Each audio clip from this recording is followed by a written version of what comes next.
시댁 김장은 저랑 상관없어요. 저희 입맛엔 안 맞아요. 며느리 지연이가 차갑게 내뱉은 말이 맺혔습니다. 평생 정성 들여 담가온 제 김치를 그렇게 거절하더라고요. 요즘 누가 김장해요?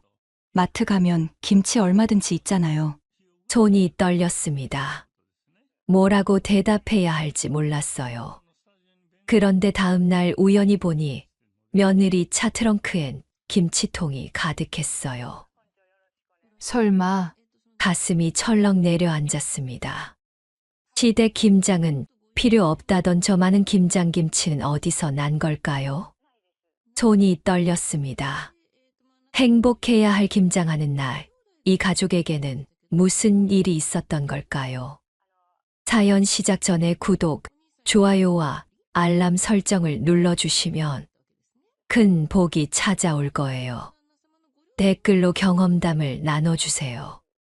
안녕하세요. 저는 올해 62, 박숙자라고 합니다. 남편을 떠나보낸 지 벌써 3년째입니다. 처음엔 세상이 무너지는 줄 알았어요. 아침에 눈 뜨면 옆자리가 텅 비어 있고 저녁상을 차려도 혼자 먹는 밥은 맛이 없더라고요. 그래도 살아야죠. 아들이 있고 며느리가 있고 언젠가 손주라도 생기면 그때는 또 다른 기쁨이 있을 거라 생각하면서요. 시골집 마당에 서면 바람이 참 좋습니다. 아침 햇살이 마루를 타고 들어오는 모습도 저녁이면 산 너머로 지는 해도 익숙하고 편안해요. 남편이 생전에 가꾸던 텃밭도 제가 이어서 돌보고 있어요. 상추며 깨식, 고추며 토마토까지.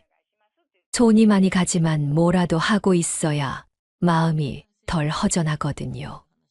외아들 민수는 서울에서 직장을 다닙니다. 대학 졸업하고 취직하면서부터 쭉 도시 생활이에요. 결혼한 지는 4년째고요. 며느리 지연이는 처음 봤을 때부터 참 단정하고 똑똑해 보이더라고요. 공부도 많이 했다고 들었어요. 대기업 다니면서 민수랑 맞벌이로 열심히 사는 모습이 기특했습니다. 결혼식 날 지연이가 제 손을 꼭 잡으면서 그러더라고요. 어머님, 잘 부탁드려요. 앞으로 열심히 하겠습니다. 그 말이 참 마음에 와닿았어요. 이 아이가 우리 민수 잘 챙겨주겠구나 싶었죠. 그래서 더 잘해주고 싶었습니다. 명절 때마다 음식 많이 해서 보내주고, 김장철이면 손수 김치 담가서 택배로 보내주고요. 특히 김장김치는 제 자랑이에요. 배추는 꼭 속이 꽉 찬 걸로 골라야 하고, 소금은 천일염으로, 젓갈은 새우젓과 멸치젓을 섞어서 쓰죠. 고춧가루도 직접 말린 고추로 빻은 걸 쓰고요. 손이 많이 가지만 우리 아들이 좋아하니까요. 민수가 어릴 적부터 김치 좋아했거든요. 올해도 어김없이 김장철이 왔습니다. 배추를 절이면서 문득 지연이 얼굴이 떠올랐어요. 작년에 김치 보내줬을 때 전화로 고맙다고 하더라고요. 어머님 김치가 제일 맛있어요. 정말 감사합니다. 그 말이 얼마나 기뻤는지 몰라요. 그런데 요즘 들어 뭔가 달라진 게 느껴집니다. 전화 통화할 때 지연이 목소리가 예전 같지 않아요. 짧게 대답하고 끊으려 하고 민수한테 바꿔달라고 하면 바쁘다고 하더라고요. 명절 때도 오래 있지 않고 당일치기로 다녀가고요. 아무래도 제가 예민한 걸까요? 며느리도 직장 다니느라 힘들 텐데 제가 너무 많은 걸 바라는 건 아닐까 싶기도 합니다. 그래도 뭔가 석연치 않아요. 가슴 한구석이 답답하고 불안한 기분이 드는 거예요. 어젯밤엔 꿈을 꿨습니다. 남편이 나타나서 말없이 제 어깨를 토닥이더라고요. 무슨 뜻인지 모르겠지만 왠지 가슴이 먹먹했어요. 오늘도 마당에 나가 배추를 다듬습니다. 찬바람이 불어와 손끝이 시리지만 멈출 수가 없어요. 이 김치를 받아볼 우리 아들과 며느리 얼굴을 떠올리면서요. 올해도 잘 담가서 보내주면 좋아하겠죠. 그런데 왜일까요? 자꾸만 마음 한편이 무겁습니다. 마치 곧 무슨 일이 벌어질 것만 같은 예감이 드는 거예요. 지연이와 처음 통화한 건 결혼 1년째 되던 해 김장철이었습니다. 그때 지연이가 먼저 전화를 걸어왔어요. 어머님, 올해 김장 언제 하세요? 저희도 내려가서 도와드릴게요. 그 말에 얼마나 고맙고 기뻤는지 몰라요. 며느리가 이렇게 적극적으로 나서주다니요. 그해 김장은 정말 즐거웠습니다. 지연이가 앞치마 두르고 배추 다듬는 모습이 아직도 눈에 선해요. 서툴긴 했지만 열심히 하더라고요. 민수도 옆에서 거들고요. 셋이서 웃으며 김치 담그던 그날이 참 행복했어요. 이듬해에도 지연이는 왔습니다. 조금 바쁘다고는 했지만 시간 내서 내려왔어요. 그런데 작년부터 분위기가 달라졌어요. 지연이가 승진을 했다고 하더라고요. 팀장이 됐다면서요. 그때부터 통화할 때마다 바쁘다는 말이 늘었습니다. 김장철이 다가오자 올해도 전화를 걸었어요. 지연아, 이번 주말에 김장하려고 하는데 시간 되니? 괜찮으면 내려와서 같이 하면 좋을 것 같아서. 그랬더니 지연이 목소리가 달라져 있더라고요. 어머님, 죄송한데 올해는 좀 어려울 것 같아요. 요즘 프로젝트가 정말 바빠가지고요. 주말에도 회의가 있어서요. 그래요. 그럼 어쩔 수 없죠. 바쁜데 뭐.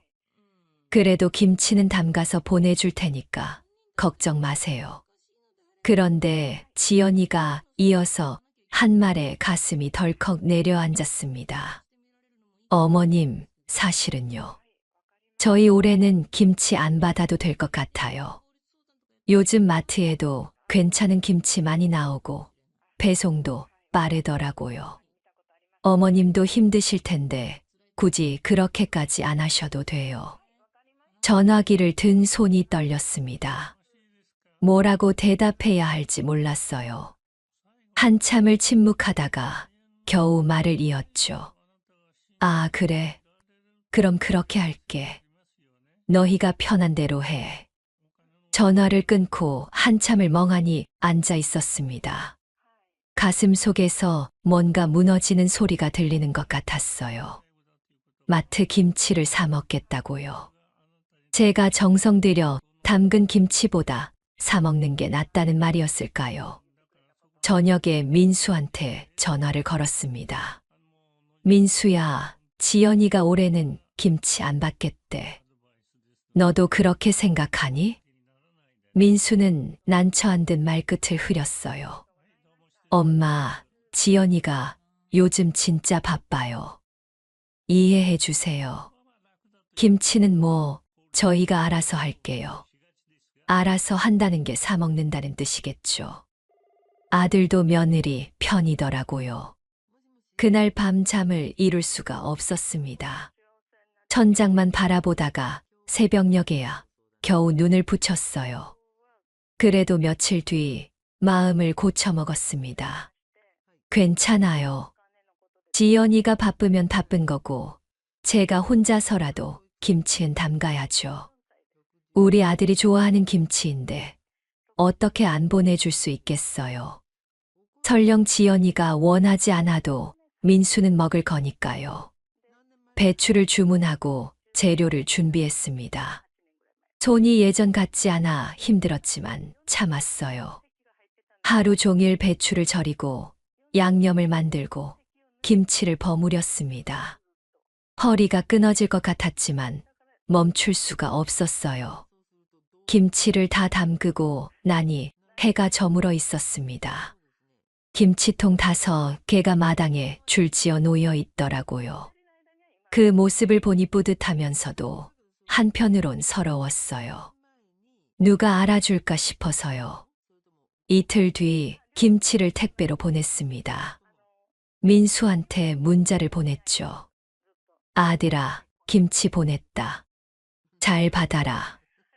그랬더니 한참 뒤에 답장이 왔어요. 네, 엄마. 감사합니다. 감사합니다라는 말이 왠지 차갑게 느껴졌습니다. 예전엔 전화로 고맙다고 했는데요.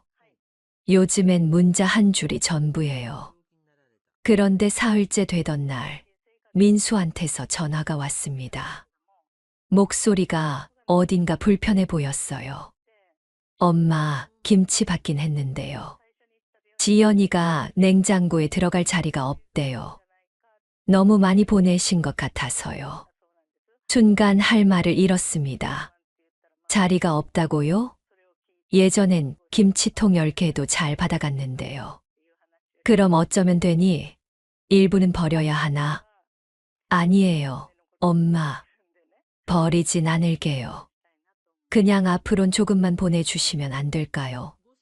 저희 둘이 먹기엔 양이 너무 많아서요. 전화를 끊고 주저앉았습니다. 가슴이 답답하고 숨이 막혔어요. 양이 많다고요. 제 정성이 부담스럽다는 말이었을까요? 저녁 무렵 홀로 마당에 앉아 있었습니다. 차가운 바람이 불어왔지만 움직일 힘이 없었어요. 문득 남편이 떠올랐습니다. 당신이 살아계셨다면 이런 일은 없었을 텐데요. 그날 밤 꿈을 꿨습니다. 김치통을 들고 아들 집 앞에 섰는데 문이 열리지 않더라고요. 아무리 두드려도 아무도 나오지 않았어요. 그 꿈에서 깨어나니 베개가 젖어 있었습니다.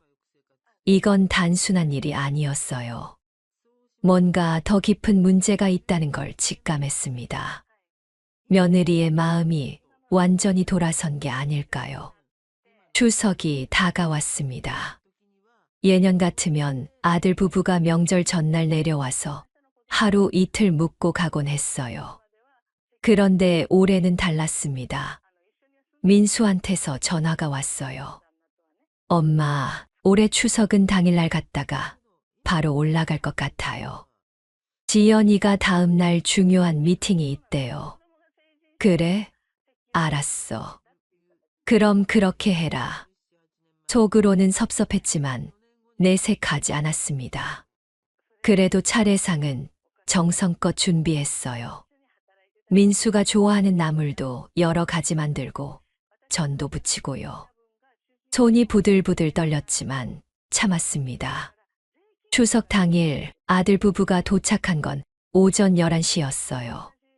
차례를 지내고 나니 점심때가 됐죠. 밥상을 차려놓고 둘을 불렀습니다. 자, 이리 와서 앉아. 엄마가 내가 좋아하는 나물 다 해놨어. 민수는 반갑게 자리에 앉았지만 지연이는 시계를 힐끗 보더니 말했어요. 어머님, 저는 조금만 먹을게요. 저녁에 약속이 있어서요. 무슨 약속이 있어? 명절인데. 친정 식구들이랑 저녁 먹기로 했어요. 그 말에 숨이 턱 막혔습니다. 시댁에서는 당일치기로 후다닥 다녀가면서 친정에서는 저녁까지 먹겠다고요. 민수는 난처한 표정으로 저를 바라봤지만 아무 말도 하지 못했어요. 밥을 먹는 내내 지연이는 휴대폰만 들여다봤습니다. 제가 말을 걸어도 건성으로 대답할 뿐이었죠. 식사를 마치고 1시간도 안 돼서 둘은 서울로 올라갔습니다. 빈집에 혼자 남아 설거지를 하는데 눈물이 났어요. 이게 뭐 하는 짓인가 싶었죠. 그로부터 한 달쯤 지났을까요? 민수한테서 전화가 왔습니다. 엄마, 저 좀 부탁드릴 게 있는데요. 무슨 일인데? 전세 갱신하려고 하는데 집주인이 보증금을 2천만 원 올려달래요. 저희가 좀 부족해서요. 엄마가 좀 도와주실 수 있으세요? 가슴이 철렁했습니다. 2천만 원이요.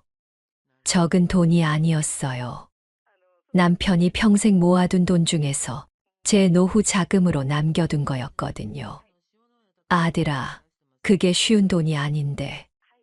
엄마, 제발요. 저희 쫓겨나면 어떡해요? 나중에 꼭 갚을게요. 민수 목소리가 다급했습니다. 며칠을 고민했어요. 결국엔 통장을 들고 은행에 갔죠. 2천만 원을 인출해서 민수 통장으로 보냈습니다. 민수야, 보냈다. 잘 쓰고 나중에 여유 생기면 천천히 갚아라. 감사합니다, 엄마. 정말 고마워요. 전화를 끊고 나니 허탈했습니다. 지연이한테서는 감사하다는 말 한마디 없더라고요. 아들만 고맙다고 했을 뿐이에요. 그 뒤로도 일은 계속됐습니다. 겨울이 되자 또 전화가 왔어요. 엄마, 지연이가 차를 바꾸려고 하는데 할부금이 좀 부담스럽대요. 300만 원만 보태주실 수 있으세요? 차를 바꿔 멀쩡한 차 놔두고 지연이가 영업직으로 바뀌면서 좋은 차가 필요하대요. 엄마, 제발요. 또 300만 원을 보냈습니다. 이번에도 지연이한테서는 아무런 연락이 없었어요. 어느 날 저녁 동네 친구 말숙이가 집에 놀러 왔습니다. 차를 마시다가 제 얘기를 꺼냈어요. 말숙아, 요즘 며느리가 너무 힘들게 해. 무슨 일인데? 김장 이야기부터 명절 이야기, 그리고 돈 빌려준 이야기까지 다 털어놨습니다. 말숙이는 듣다가 고개를 저었어요. 숙자야, 그건 아니지. 필요할 때만 찾는 거잖아. 그런 사람은 본때를 보여줘야 해. 그래도 우리 아들 생각하면 참아야지 뭐. 아니야. 내가 너무 당하고 있어. 며느리가 너를 만만하게 보는 거야. 이러다 나중에 더 큰일 나. 말숙이 말이 가슴에 꽂혔습니다. 그래도 어떻게 하겠어요. 아들한테 며느리와 이혼하라고 할 수도 없고요. 그날 밤 잠을 설쳤습니다. 말숙이 말이 자꾸 맴돌았어요. 필요할 때만 찾는다. 본때를 보여줘야 한다. 그 말들이 머릿속을 떠나지 않았죠. 며칠 뒤 지연이한테서 처음으로 전화가 왔습니다. 반가운 마음에 전화를 받았어요. 어머님, 저 지연이에요. 그래, 무슨 일이야? 제가 해외 출장을 가게 됐는데요. 일주일 정도 비울 것 같아요. 그런데 민수도 그 기간에 출장이 겹쳐서요. 혹시 강아지 좀 봐주실 수 있으세요? 강아지요. 제가 평생 개를 키워본 적도 없는데요. 그것도 일주일씩이나요. 지연아, 나는 개 키워본 적이 없어서 자신이 없는데. 그냥 밥이랑 물만 주시면 돼요. 어렵지 않아요. 저희가 정말 급해서 그러는데 도와주실 수 없으세요? 목소리에 짜증이 섞여 있었습니다. 결국 그렇게 하겠다고 했어요. 전화를 끊고 한참을 멍하니 앉아 있었습니다. 김치는 필요 없다고 하면서 강아지는 맡기네요. 돈은 받으면서 명절엔 당일치기로 오고요. 이게 며느리가 시어머니한테 할 짓인가 싶었습니다. 가슴 속에서 무언가 부글부글 끓어올랐어요. 참고 또 참았지만 이제는 한계였습니다. 이건 단순히 바쁘다거나 서먹한 관계의 문제가 아니었어요. 명백한 무시였고 이용이었습니다. 그날 저녁 창밖을 바라보며 생각했어요. 이대로는 안 되겠다고요. 뭔가 달라져야 한다고요. 올해도 김장철이 돌아왔습니다. 작년에 그랬던 것처럼 지연이는 필요 없다고 했지만 그래도 준비는 해야겠다 싶었어요. 우리 민수는 김치 좋아하니까요. 배추를 주문하고 양념 재료를 장만했습니다. 손이 예전 같지 않아 힘들었지만 하나하나 정성껏 준비했어요. 고춧가루며 마늘, 생강, 젓갈까지. 모든 게 제대로 갖춰졌을 때 민수한테 전화를 걸었습니다. 민수야, 엄마가 올해도 김치 담그려고 하는데 혹시 이번 주말에 시간 되니? 엄마, 저희는 힘들 것 같아요. 그럼 담가서 보내줄게. 작년처럼 많이는 안 하고 조금만 할게. 전화 너머로 지연이 목소리가 들렸습니다. 민수야, 어머님한테 올해는 안 받는다고 확실히 말씀드려. 민수가 난처한 목소리로 말했어요. 엄마, 미안한데 올해는 진짜 안 받아도 될 것 같아요. 왜? 김치 먹어야 하는 거 아니야? 그때 지연이가 전화를 바꿔 받았습니다. 목소리가 차갑더라고요. 어머님, 요즘 누가 김장해요? 편의점 가면 김치 얼마든지 있잖아요. 굳이 그렇게 힘들게 안 하셔도 돼요. 지연아, 그래도 집에서 담근 김치가 다르잖니. 엄마가 평생 담가온 거니까 맛은 보장할 수 있어. 시댁 김장은 저랑 상관없어요. 제 일도 아니고요. 그 말에 가슴이 철렁 내려앉았습니다. 상관없다고요. 제 일이 아니라고요. 그럼 민수는 뭘 먹고? 우리 아들 김치 좋아하는데. 민수는 제가 알아서 챙길게요. 그리고 솔직히 말씀드리면 저희 입맛엔 안 맞아요. 너무 짜고 자극적이거든요. 입맛에 안 맞다고요. 평생 정성 들여 담가온 제 김치를 그렇게 말하더라고요. 손이 떨렸습니다. 그래, 알았어. 전화를 끊었습니다. 아니, 끊긴 건지도 모르겠어요. 그대로 의자에 주저앉았습니다.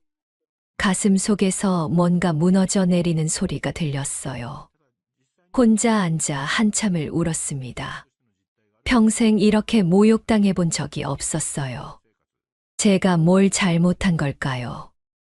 며느리한테 잘해주려고 애썼는데 돌아오는 건 이런 말뿐이었습니다.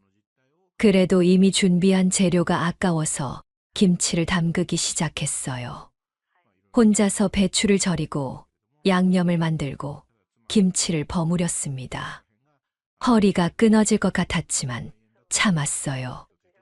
눈물이 자꾸 흘러서 양념에 섞일까봐 고개를 들고 작업했습니다. 저녁 무렵 김치를 다 담그고 나니 온몸이 쑤셨어요. 김치통 5개가 마당에 놓여 있더라고요. 아무도 원하지 않는 김치. 아무도 고마워하지 않는 정성. 다음 날 아침이었습니다. 동네 슈퍼에 장을 보러 갔다가 우연히 지연이를 봤어요. 민수 차가 마을 입구에 서 있더라고요. 이상했습니다. 우리 집도 아니고 왜 여기 왔을까 싶었죠. 차에서 내린 지연이가 트렁크를 열었어요. 큰 김치통들이 가득 실려 있었습니다. 민수도 함께 내려서 짐을 들더라고요. 슈퍼 앞에 숨어서 지켜봤습니다. 둘이 골목 안쪽으로 들어가는 게 보였어요. 그 방향은 지연이 친정 쪽이었습니다. 가슴이 쿵 내려앉았어요. 설마 했지만 확인하고 싶었습니다. 조심스럽게 따라갔죠. 지연이네 집 마당에 도착했을 때 둘은 이미 안으로 들어가 있었어요. 대문 틈으로 살짝 들여다봤습니다. 지연이가 앞치마를 두르고 장모님과 함께 김치를 담그고 있었어요. 환하게 웃으며 이야기하는 모습이 보였습니다. 민수도 옆에서 거들고 있었고요. 장모님 목소리가 들렸어요. 우리 지연이가 효녀지. 바빠도 이렇게 와서 도와주고. 엄마, 당연한 거죠. 우리 엄마 김치가 제일 맛있잖아요. 그 말을 듣는 순간 다리에 힘이 풀렸습니다. 대문 옆 담벼락에 기대섰어요. 숨이 막혔습니다. 시댁 김장은 입맛에 안 맞다면서 친정 김장은 제일 맛있다고요. 시댁 김장은 상관없다면서 친정 김장은 도와주러 오고요. 눈물이 주르르 흘러내렸습니다. 참으려 해도 참을 수가 없었어요. 길바닥에 주저앉아 소리 없이 울었습니다. 집으로 돌아오는 길이 까마득했습니다. 다리가 후들거려서 제대로 걷지도 못했어요. 겨우 집에 도착해서 마루에 앉았습니다. 민수한테 전화를 걸었어요. 떨리는 손으로 번호를 눌렀습니다. 민수야, 너 지금 어디 있니? 엄마, 지금 장모님 댁에 있어요. 김장 도와드리러 왔어요. 그래, 알았어. 전화를 끊었습니다. 더 이상 물어볼 힘도 없었어요. 저녁 때 말숙이한테서 전화가 왔습니다. 숙자야, 너 괜찮아? 오늘 마을에서 너 봤다는 사람이 있던데. 울고 있었다며? 말숙아, 나 오늘 지연이 봤어. 친정에서 김장하는 거. 뭐, 그 애가 감히? 입맛에 안 맞는다며 우리 김치는 필요 없다던 애가 친정 김장은 도와주더라고. 숙자야, 그건 너무하다. 그 애 진짜 인간성이 없네. 전화를 끊고 혼자 앉아 있었습니다. 어둠이 내려앉았지만 불을 켤 기운도 없었어요. 가슴 속에서 뭔가 차갑게 식어가는 게 느껴졌습니다. 분노도 아니고 슬픔도 아닌 그냥 텅 빈 느낌이었어요. 창밖을 바라봤습니다. 달이 떠올랐더라고요. 혼자 중얼거렸습니다. 이제 더 이상은 못 참겠어. 조용한 목소리였지만 제 안에서는 뭔가 단단하게 굳어지고 있었습니다. 며칠이 지났습니다. 집 안은 조용했어요. 아무도 전화하지 않았고 저도 누구한테 연락하지 않았습니다. 그저 멍하니 시간을 보냈죠. 사흘째 되던 날 아침 말숙이가 찾아왔습니다. 손에 휴대폰을 들고 있더라고요. 숙자야, 이거 봐. 뭔데? 내 며느리 SNS. 말숙이가 화면을 보여줬습니다. 거기엔 지연이가 앞치마를 두르고 환하게 웃으며 김치를 담그는 사진이 있었어요. 옆에는 장모님이 계시고 민수도 함께 있었죠. 사진 아래 글이 적혀 있었습니다. 엄마표 김장 도와드리기. 우리 엄마 김치가 세상에서 제일 맛있어요. 효녀 인증. 손이 떨렸습니다. 효녀라고요. 시댁 김장은 입맛에 안 맞다며 거절하던 사람이 친정에서는 효녀 행세를 하고 있었어요. 숙자야, 이건 너무한 거 아니야? 내 김치는 필요 없다고 해놓고 친정 김치는 세상에서 제일 맛있다고 SNS에 올리다니. 말숙이 목소리가 떨렸습니다. 화가 난 거죠. 하지만 저는 이상하게 담담했어요. 이미 예상했던 일이었으니까요. 말숙아, 괜찮아. 이제 알았으니까. 뭘 알았어? 내가 뭐였는지. 말숙이가 제 손을 꼭 잡았습니다. 더 이상 말하지 않았어요. 한참을 그렇게 앉아 있다가 돌아갔습니다. 혼자 남았습니다. 창밖을 바라보며 생각했어요. 나는 뭐였을까요? 며느리한테 나는 어떤 존재였을까요? 김치 담그는 기계였을까요? 필요할 때만 찾는 ATM이었을까요? 아니면 그냥 귀찮은 시어머니였을까요? 가슴이 답답했습니다. 평생 가족을 위해 살아왔는데 돌아오는 건 이런 모욕뿐이었어요. 저녁이 됐습니다. 밥을 먹을 기운도 없어서 그냥 방으로 들어갔어요. 남편 사진이 벽에 걸려 있더라고요. 여보, 내가 뭘 잘못한 걸까요? 며느리한테 잘해주려고 했는데 대답은 없었습니다. 당연하죠. 남편은 이미 세상을 떠났으니까요. 문득 남편의 유품이 담긴 서랍이 떠올랐습니다. 오랜만에 열어봤어요. 시계며 안경, 지갑 같은 것들이 들어 있었죠. 그 속에서 서류 봉투가 보였습니다. 꺼내서 펼쳐봤어요. 전세 계약서였습니다. 민수 부부가 사는 아파트의 전세 계약서요. 계약서를 찬찬히 읽어 내려갔습니다. 전세 보증금은 2억 5천만 원. 그리고 계약자 명의는 박숙자. 바로 저였어요. 남편이 돌아가시기 전에 정리해 놓으셨던 거였습니다. 아들 부부가 살 집을 마련해 주면서 명의는 제 이름으로 해 놓으셨던 거죠. 손에 든 계약서가 무겁게 느껴졌습니다. 이게 뭘 의미하는지 알았어요. 이 집의 진짜 주인은 저라는 거였죠. 한참을 계약서를 들여다봤습니다. 머릿속이 복잡했어요. 그동안 참았던 일들이 주마등처럼 스쳐 지나갔습니다. 김치를 거절당했던 일, 명절에 당일치기로 다녀갔던 일, 돈이 필요할 때만 연락했던 일, 그리고 오늘 본 SNS. 가슴 속에서 뭔가 단단하게 뭉쳐졌습니다. 이제는 달라져야 한다는 생각이 들었어요. 나는 김치 담그는 기계가 아니야. 작은 목소리로 중얼거렸습니다. 그 말이 가슴속 깊이 박혔어요. 계약서를 조심스럽게 접어서 서랍에 다시 넣었습니다.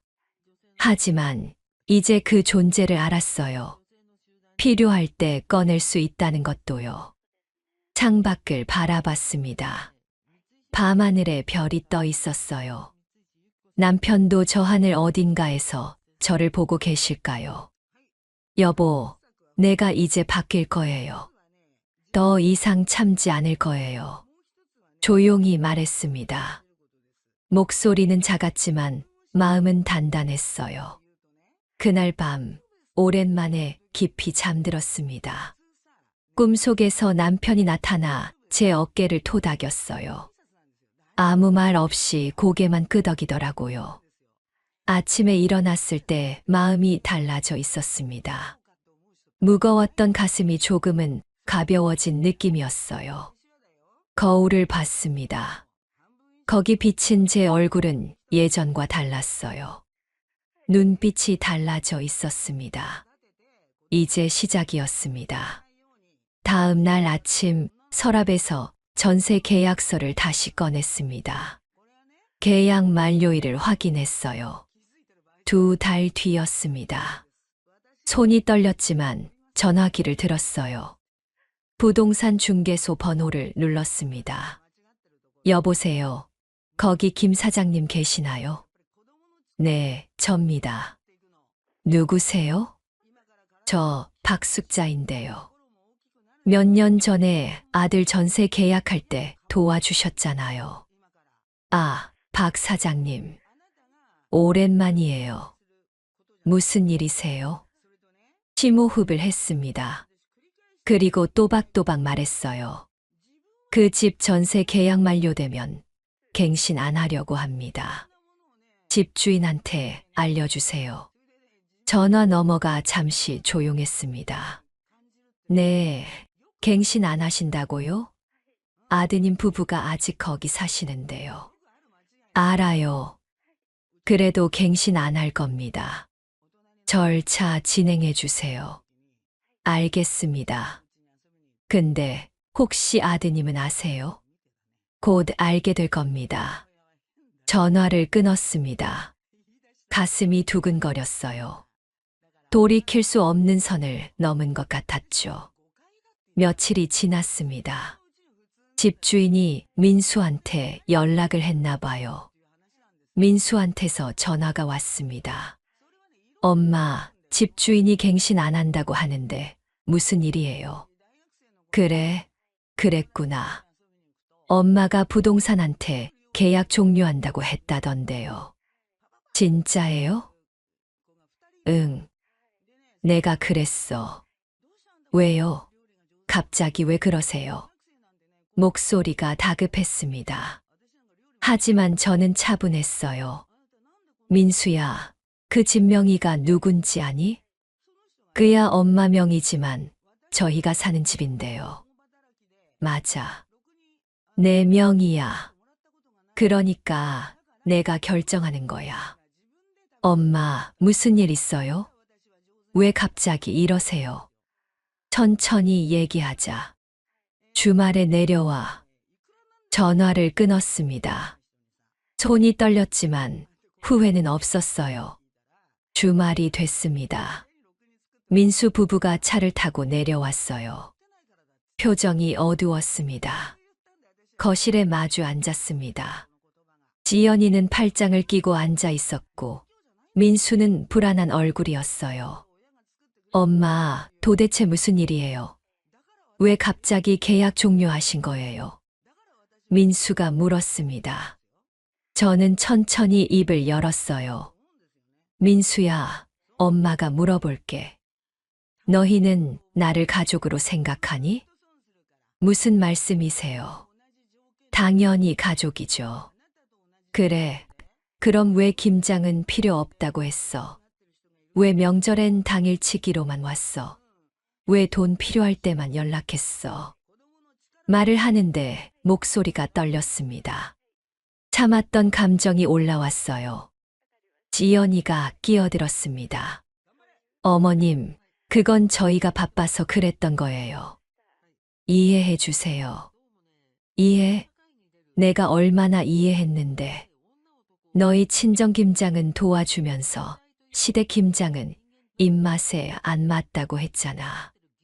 그것도 이해하라고. 지연이 얼굴이 굳었습니다. 민수가 당황한 표정으로 지연이를 봤어요. 엄마, 그건 오해가 있는 것 같은데요. 오해. 내 아내가 SNS에 올린 것도 봤어. 친정 김치가 세상에서 제일 맛있다면서 효녀 인증하던 거. 그것도 오해니? 민수가 할 말을 잃었습니다. 지연이는 휴대폰만 내려다봤어요. 민수야, 엄마는 너희한테 김치 담그는 기계가 아니야. ATM도 아니고 필요할 때만 찾을 수 있는 존재가 아니란 말이야. 엄마, 저희가 그런 생각으로 대한 건 아니에요. 그럼 뭐야? 2천만 원 빌려갈 때 300만 원 또 달라고 할 때는 엄마 생각했어. 강아지 맡길 때는 그때는 엄마가 필요했으니까 찾은 거 아니야? 목소리가 커졌습니다. 참았던 게 터져 나왔어요. 지연이가 입을 열었습니다. 어머님, 저희도 형편이 어려워서 그랬어요. 이해해 주시면 안 돼요?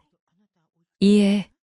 너는 시어머니 이해시키면서 친정 부모님은 잘 챙기더라. 그건 이해 안 해도 되는 거니?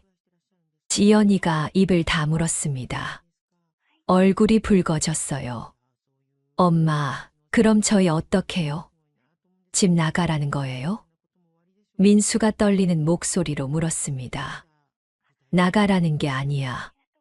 너희가 알아서 해.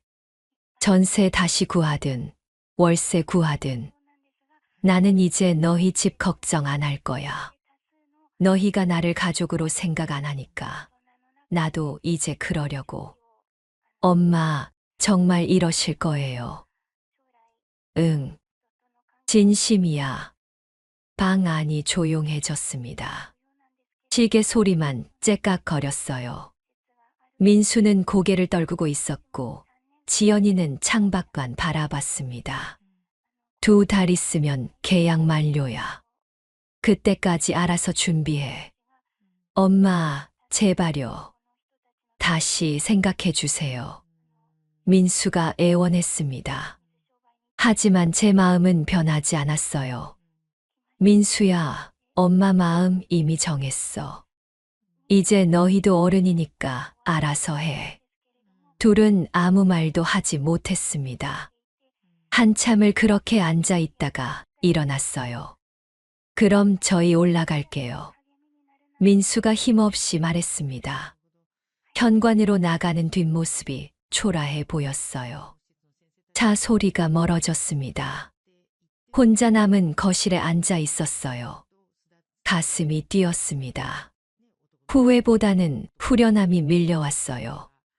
드디어 제 목소리를 낸 거였죠. 창밖을 바라봤습니다. 하늘이 맑았어요. 오랜만에 마음이 가벼웠습니다.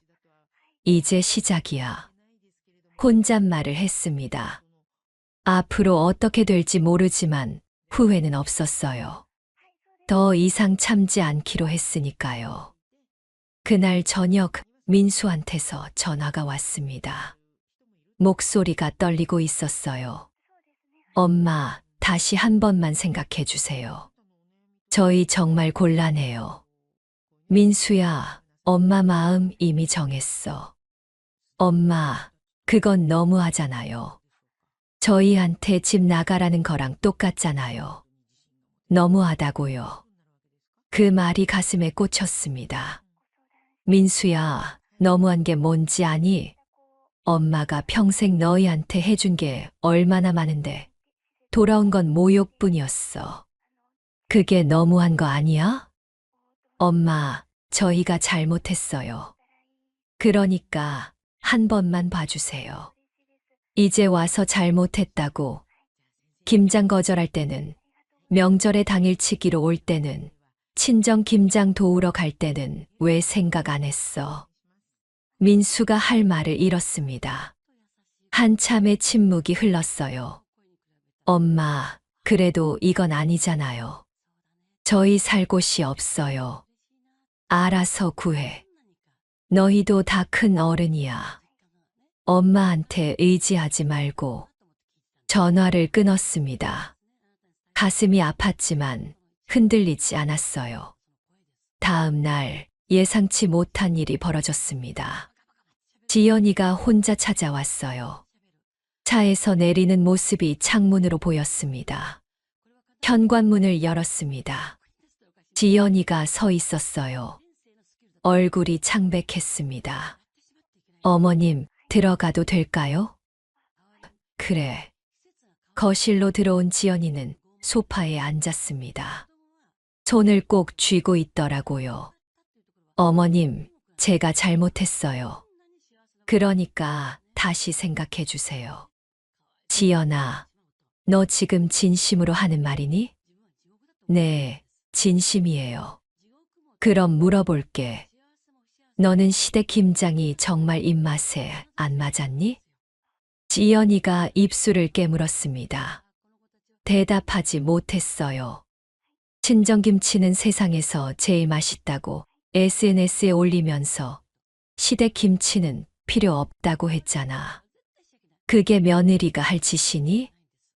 어머님, 그건 변명하려고 바빠서 입맛에 안 맞아서 그런 거 듣고 싶지 않아. 지연이 눈가가 붉어졌습니다. 하지만 눈물은 나오지 않았어요. 어머님, 저희 정말 갈 데가 없어요. 집값도 너무 올라서 전세 구하기 힘들어요. 그건 내 문제야. 내가 알아서 해. 어머님, 제발요. 저희 살려주세요. 살려달라고. 지연아, 너는 나를 뭐로 봤니? 필요할 때만 찾는 도구로 봤잖아. 김치는 필요 없고, 돈은 필요하고, 집은 필요하고. 그게 시어머니한테 할 태도니? 목소리가 커졌습니다. 참았던 감정이 터져 나왔어요. 시댁 김장은 너랑 상관없다며. 좋아. 그럼 시댁 전세도 너랑 상관없다고 생각해라. 지연이 얼굴이 새파래졌습니다. 입술이 떨렸어요. 어머님, 저 정말 잘못했어요. 다시는 그러지 않을게요. 믿을 수가 없어. 너 지금까지 몇 번이나 그런 식으로 행동했는데.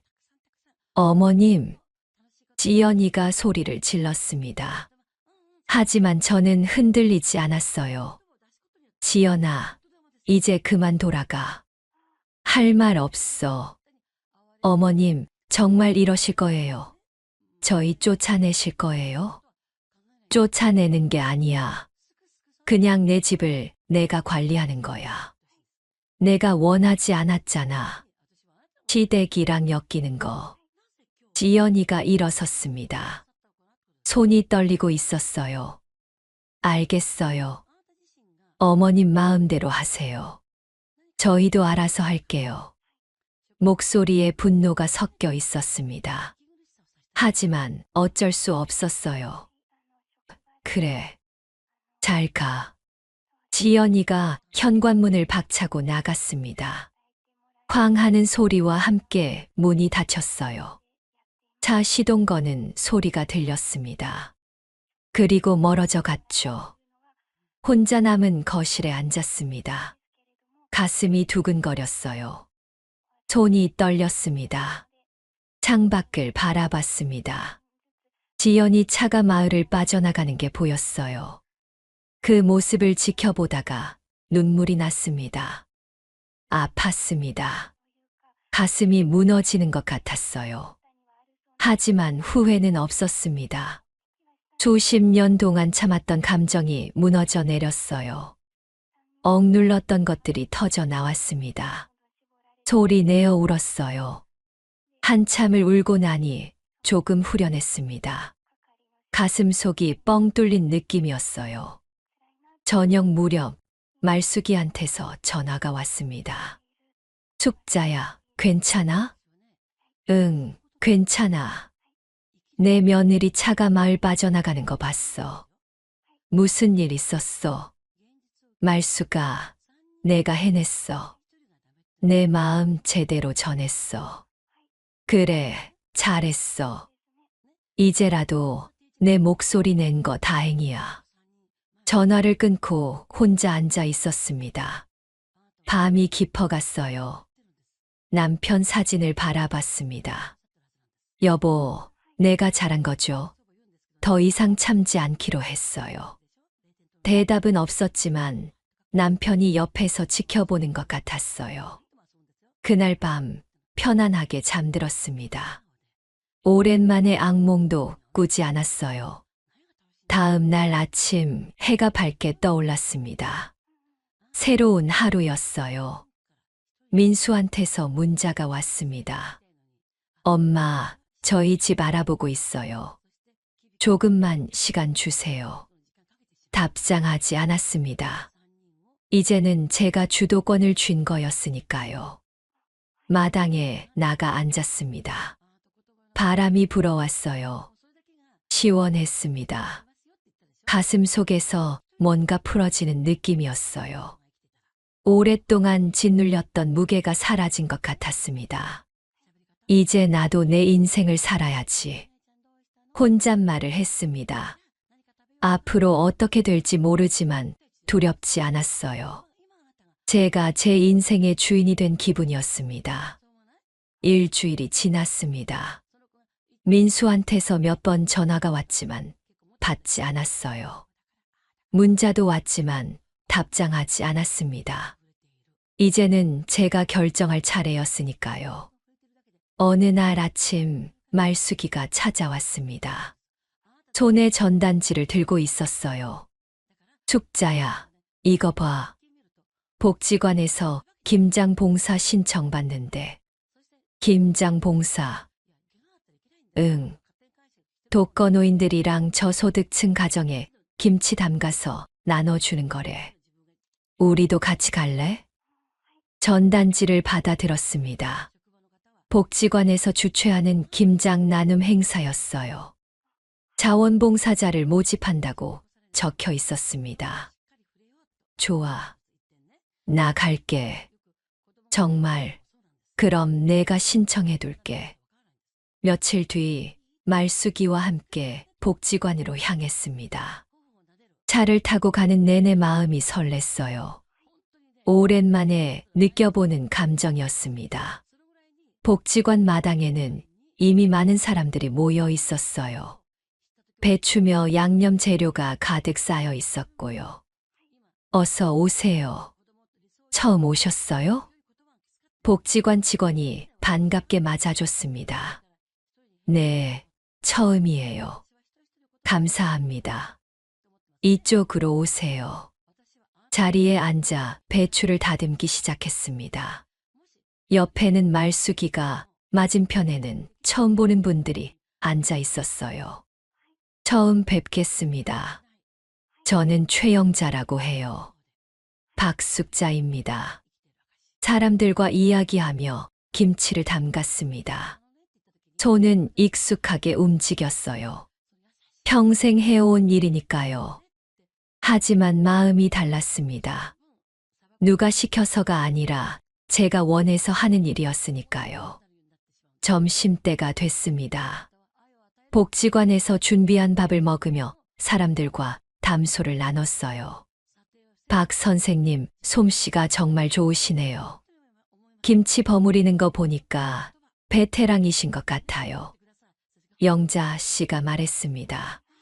평생 해왔으니까요. 가족분들이 좋아하시겠어요. 순간 가슴이 뜨끔했습니다. 하지만 웃으며 대답했어요. 이제는 제가 좋아서 해요. 오후가 됐습니다. 김치를 다 담그고 포장을 시작했어요. 하나하나 정성껏 담았습니다. 수고하셨습니다. 덕분에 많은 분들이 맛있는 김치 드실 수 있을 것 같아요. 복지관 직원이 고맙다고 인사했습니다. 그 말이 마음에 와닿았어요. 집으로 돌아가는 길, 말숙이가 물었습니다. 숙자야, 기분 어때? 좋아. 오랜만에 마음이 편해. 그럼 됐다. 앞으로도 자주 가자. 응, 그럴게. 집에 도착해서 샤워를 하고 마당에 나갔습니다. 해가 지고 있었어요. 노을이 아름다웠습니다. 문득 김치 생각이 났습니다. 복지관에서 담근 김치가 아니라 제 김치요. 마당 한편에 아직 김치통이 남아 있었어요. 통을 열어봤습니다. 김치가 잘 익어가고 있었어요. 한 입 먹어봤습니다. 맛있었습니다. 이제야 내 인생의 김장을 시작하는구나. 혼잣말을 했습니다. 김치는 여전히 담그지만 이제는 달라요. 누굴 위해서가 아니라 제가 원해서 진심으로 나누고 싶은 사람들을 위해서 담그는 거죠. 그날 밤 민수한테서 전화가 왔습니다. 이번엔 받았어요. 엄마, 저희 집 구했어요. 다음 주에 이사해요. 그래, 잘 됐네. 엄마, 정말 이대로 끝인 거예요. 잠시 침묵이 흘렀습니다. 할 말이 많았지만 간단하게 답했어요. 민수야, 이제 너희는 너희 인생 살고 엄마는 엄마 인생 살 거야. 서로 간섭하지 말고. 엄마, 잘 살아라. 건강하게. 전화를 끊었습니다. 가슴이 아팠지만 후회는 없었어요. 다음 날 아침 복지관에서 전화가 왔습니다. 박 선생님, 어제 김치 받으신 분들이 너무 맛있다고 하시네요. 손맛이 최고라고요. 다음에도 참여해 주실 수 있으세요? 네, 물론이죠. 언제든지 연락 주세요. 전화를 끊고 웃었습니다. 누군가 제 정성을 알아줬다는 게 기뻤어요. 마당에 나가 텃밭을 돌봤습니다. 배추며 무가 잘 자라고 있었어요. 다음 김장철엔 이 배추로 김치를 담그겠죠. 복지관 사람들과 함께요. 남편 사진 앞에 섰습니다. 여보, 이제 제대로 사는 것 같아요. 내가 하고 싶은 거 하면서, 내가 원하는 사람들한테 베풀면서 살 거예요. 바람이 불어왔습니다. 남편이 대답하는 것 같았어요. 저녁이 됐습니다. 혼자 밥상을 차려 앉았어요. 김치를 한 젓가락 집어 먹었습니다. 여전히 맛있었어요. 이제는 혼자 먹는 밥도 외롭지 않았습니다. 제가 선택한 삶이니까요. 창밖을 바라봤습니다. 별이 떠올랐더라고요. 반짝이는 별들을 보며 생각했습니다. 앞으로 어떻게 살아갈까요? 복지관 봉사도 하고 마을 사람들과 어울리고 제가 좋아하는 일을 하면서 살겠죠. 더 이상 누구에게 의지하지 않고 누구의 눈치도 보지 않고 제 인생을 사는 겁니다. 숙자의 새로운 삶이 시작됐습니다. 영상 끝까지 시청해 주셔서 감사합니다. 마지막으로 구독, 좋아요를 눌러주시면 큰 힘이 됩니다. 오늘도 즐거운 하루 되세요.